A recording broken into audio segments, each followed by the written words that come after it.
सुप्रभात बच्चों, कैसे हैं आप सभी। मैं आशा करती हूँ कि आप सभी अच्छे होंगे, अपने घर पर होंगे और स्वस्थ होंगे। मैं कृपाली पीजीटी हिंदी विषय से स्प्रिंगडेल सीनियर सेकेंडरी स्कूल में आप सभी का स्वागत करती हूँ। आज हम पढ़ेंगे कक्षा 7 की पाठ संख्या 12, जिसका नाम है चप्पल टूट गई। चप्पल टूट गई एक कहानी है। इसमें हम परिचय देख लेते हैं पहले कि इस कहानी में क्या बताया गया है। कंजूस लोग अपने धन को ना तो खर्च करते हैं और ना ही दान में देते हैं। आप सभी ने देखा होगा कि कंजूस लोगों की कैसी प्रवृत्ति होती है, ना तो वो अपने धन को कभी खर्च करना चाहते हैं ज़्यादा और ना ही किसी को दान में देना चाहते हैं। उनका धन अंत में व्यर्थ ही जाता है। कहानी का नायक भी कंजूस है। जो इस कहानी का मुख्य नायक है वो भी बहुत कंजूस है। चप्पलों का बुरा हाल हो गया है, किंतु वह न उन्हें बदलना चाहता है और ना ही छोड़ना। आखिर में परिस्थितियां विपरीत होने पर उसे वे चप्पल छोड़नी ही पड़ती है। यहाँ चप्पलों की कहानी के नायक का यूं कहिए कि नायक ने चप्पलों का क्या हाल कर दिया, इस कहानी में पढ़ते हैं। बहुत दिनों तक साथ निभाने के बाद मेरी चप्पलें पुरानी हो चली थी। बस अब तब मैं टूटने को थी। माँ कई बार डांट चुकी थी कि नई चप्पलें खरीद लूँ, पर मेरे कान पर जू तक नहीं रेंगती। यानी मुझे कुछ समझ में नहीं आता कि मुझे नई चप्पल खरीदनी है या नहीं खरीदनी है। इसका एक कारण था, मैंने फिजूल खर्ची न करने की आदत जो डाल रखी थी। फिजूल खर्ची यानी जो फालतू का जो खर्चा करते हैं, चप्पल टूट जाने पर भी वो उसे फिजूल खर्ची समझते हैं नई चप्पल खरीदने को, क्योंकि उसमें भी पैसा लग जाएगा। इसलिए मैं अपना जेब खर्च दबा दबा कर रखने लगा था। यानी वो जेब खर्च नहीं करना चाहता था। वो चाहता था कि मेरे पास रुपए पड़े ही रहें। आधी छुट्टी के समय स्कूल के साथी चाट पकौड़े और गोलगप्पे खाते। मैं चुपचाप क्लास में बैठा रहता। साथी मेरी हंसी उड़ाते और मैं उन पर हंसता। यह आदत यहाँ तक बढ़ गई कि खाने पीने की बात छोड़ दी जाए तो मैं लगभग हर चीज़ में बचत करने लगा था। पानी की बचत शुरू की तो हफ्ते भर में नहाना ही बंद कर दिया। साथ ही बगल में बैठने से कतराने लगे। अब क्योंकि हफ्ते भर तक जो इंसान नहीं नहाएगा, समझ ही सकते हो आप कि उसके शरीर में से कितनी गंदगी हो जाएगी, उसका शरीर कितना बदबू मारने लगेगा। साबुन की बचत शुरू की तो एक दिन अध्यापिका ने मैली ड्रेस देकर क्लास से बाहर कर दिया, परंतु मेरे ऊपर तो बचत की धुन सवार थी। अब उसे किसी ना किसी प्रकार से बचत करनी है, तो उसने नहाना भी छोड़ दिया, यहाँ तक कि साबुन का इस्तेमाल करना भी छोड़ दिया, जिससे कपड़े तो गंदे रहने ही थे। दुनिया लाख रोड़े अटकाए, मैं रुकने वाला नहीं था। मेरे सामने बड़े बड़े महापुरुषों के उदाहरण थे जो सन्मार्ग पर चले तो उनकी राह में ऐसे ही रोड़े अटकाए गए थे, मगर वे आगे बढ़ते गए और दुनिया के लिए आदर्श बने। सन्मार्ग यानी अच्छा रास्ता। अच्छे रास्ते पर चले, सुगम रास्ते पर चले तो उनकी राह में कई सारे रोड़े अटकाए गए। तो वो भी यही बोल रहा है कि लोग मुझे बहुत कहते हैं कि तुम इतने कंजूस क्यों हो, और वे बहुत सारी कठिनाइयाँ भी मेरे जीवन में डाल देते हैं, लेकिन मैं उनसे नहीं घबराता हूँ। मैं मन ही मन कल्पनाओं में खोया रहता, सोचता, आहा मैं महापुरुष हो गया हूँ। दूर दूर तक मेरी ख्याति यानी कि मेरे जो प्रसिद्धि है वो फैल गई है। मुखमंडल के चारों ओर सूर्य जैसा तेज फैला है। लोग दर्शन के लिए आ रहे हैं और मैं उन्हें आशीर्वाद दे रहा हूँ। यह कल्पना मुझे इतना सहारा देती है कि मैं साथियों के व्यंग्य बाणों को कपड़े की धूल की तरह झाड़ देता हूँ। अपने आप में मग्न होकर यह कल्पना मुझे इतना सहारा देती है कि मैं साथियों के व्यंग्य बाणों को कपड़े की धूल की तरह झाड़ देता। अपने आप में मग्न होकर मैं यूं तो घूमा करता कि लोग मुझे आगरा भेजने की सलाह देने लगते, क्योंकि आगरा में ही सबसे बड़ा पागल खाना है, आप सभी ने सुना होगा। तो लोग उसे पागलों की तरह ही देखते थे और सोचते थे कि वे मुझे आगरा भेज देंगे। इधर एक नई समस्या से मेरा पाला पड़ गया था। मेरी चप्पलों की हालत बहुत खराब हो रही थी। माँ की खीज यानी माँ का जो गुस्सा है वो बढ़ता ही जा रहा था। साथियों की बातों को तो मैं झेल लेता, क्योंकि उनमें 1-2 घंटे ही मिलना होता था, परंतु माँ तो 24 घंटे उठते बैठते टोकती रहती थी। माँ की टोका टाकी से उब कर यानी बोर होकर आखिरकार एक दिन मैं उसे समझाने बैठ गया। गांधी जी के विचारों से लेकर सरकारी विज्ञापनों तक का सहारा लेकर बचत का पाठ पढ़ाया कि किस किस प्रकार से हमें बचत करनी चाहिए।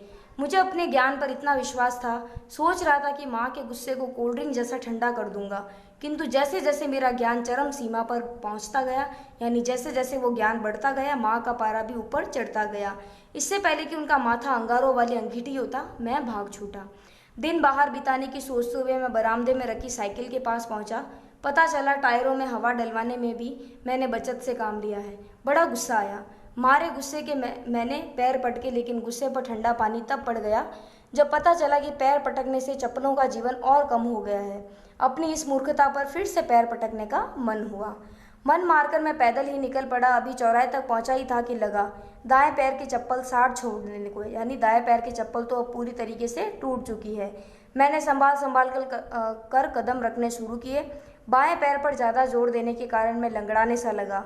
चौराहे पर पहुंचकर मैं किनारे खड़ा होकर भीड़ कम होने का इंतजार करने लगा, ताकि सड़क पार करने के लिए सरपट न भागना पड़े। मैं सड़क पर एकटक निगाह गड़ाए रखा था कि सहसा पीछे से दो जोड़े हाथ आए और मुझे टांग कर ले चले। इससे पहले कि मैं कुछ समझ पाता, मैंने खुद को सड़क के उस पार पाया। खुद को छुड़ाकर संभलते ही मैंने उन दोनों लंबे चौड़े आदमियों से सवाल दागा, यानी सवाल किया कि आप लोग मुझे यहाँ क्यों उठा लाए। अरे भाई, वे थोड़ा हैरान होते हुए बोले, आप सड़क पार करना चाहते थे इसलिए। मैंने आपसे कब मदद मांगी थी। मेरा गुस्सा बढ़ता ही जा रहा था। मांगी या ना मांगी, विकलांग लोगों की मदद करना हमारा फ़र्ज़ है। ये बहुत अच्छी पंक्ति थी कि विकलांग लोगों की मदद करना हमारा फ़र्ज़ है। हम सभी को भी पता है कि जब हमारी पैर की एक चप्पल टूट जाती है तो हम किस प्रकार से लंगड़े होकर चलते हैं। तो वो जो सड़क पार कराने वाले दो व्यक्ति थे, वे इसे विकलांग समझ रहे थे। हम विकलांग सहायता समिति के कर्मठ सदस्य हैं, वे बोले। विकलांग, मैं बड़ी जोर से चीखा, मैं विकलांग हूँ। वास्तविकता जानकर वे दोनों झेंपते हुए चले गए, परंतु उनमें कहीं ज़्यादा झेप मुझे आई, यानी किसी प्रकार का गुस्सा मुझे आया। लोगों की भीड़ मेरी ओर देखते हुए कानाफूसी कर रही थी, यानी एक दूसरे से धीरे धीरे बातें कर रही थी। मैं तुरंत आगे बढ़ लिया। जैसे ही मैं बाएं पैर पर जोर देकर 2 कदम चला कि पीछे से लोगों का जोरदार ठहाका सुनाई दिया। कोई कह रहा था, वे भले मानुस हो ही गलत नहीं समझ बैठे थे। मैं बुरी तरह खिसिया गया। चप्पल बीच राह में धोखा न दे जाए, इसलिए उनकी मरम्मत करा लेना ही ठीक था। परंतु जूते चप्पल ठीक करने वाला जो शख्स कम पैसों में मरम्मत करता था, वो कुछ दूर बैठा था। शायद उस तक पहुंचने से पहले ही चप्पल साथ छोड़ देती। मुझे एक उपाय सूझा। मैंने लोगों की नज़रें बचाकर चप्पलें हाथ में ले ली और जल्दी जल्दी रास्ता नापने की कोशिश करने लगा। परंतु वो 100 गज का रास्ता मेरे लिए 100 मील के बराबर हो गया। एक एक सेकंड घंटे घंटे भर लंबा हो गया।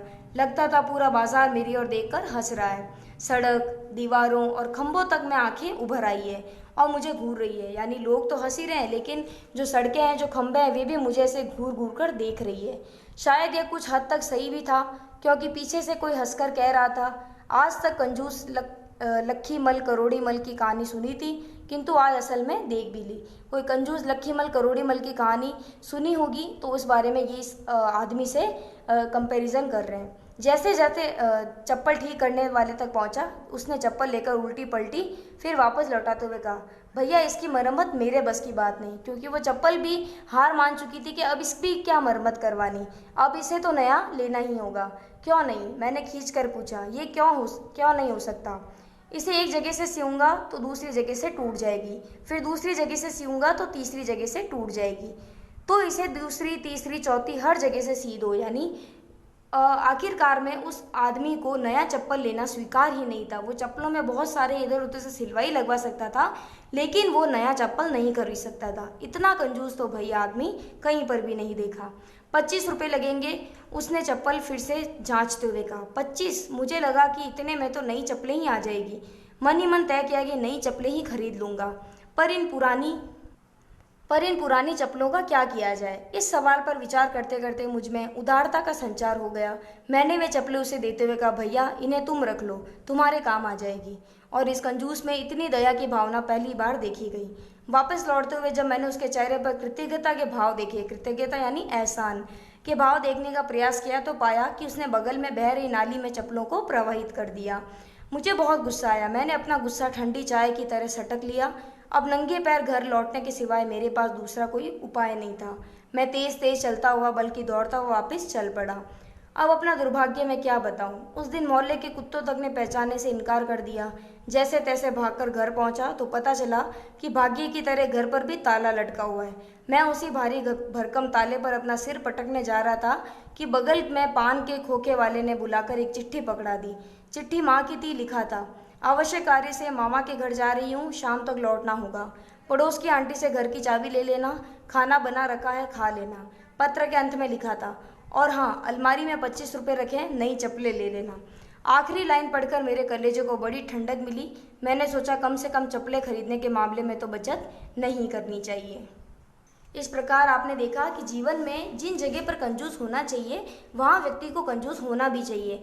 ज़्यादा खर्च नहीं करना चाहिए, लेकिन आपके जीवन की जो ज़रूरतमंद चीज़ें हैं कम से कम आप उन्हें तो खरीदने का प्रयास कीजिए, उन्हें तो लाने का प्रयत्न कीजिए, क्योंकि हमेशा हम कंजूस बनकर नहीं रह सकते हैं। यदि आप पैसा कमाते हैं तो उन पैसों को अपने ऊपर खर्च करना भी सीखिए। बहुत ज़्यादा तो नहीं, लेकिन बहुत कम भी नहीं या बिल्कुल भी नहीं।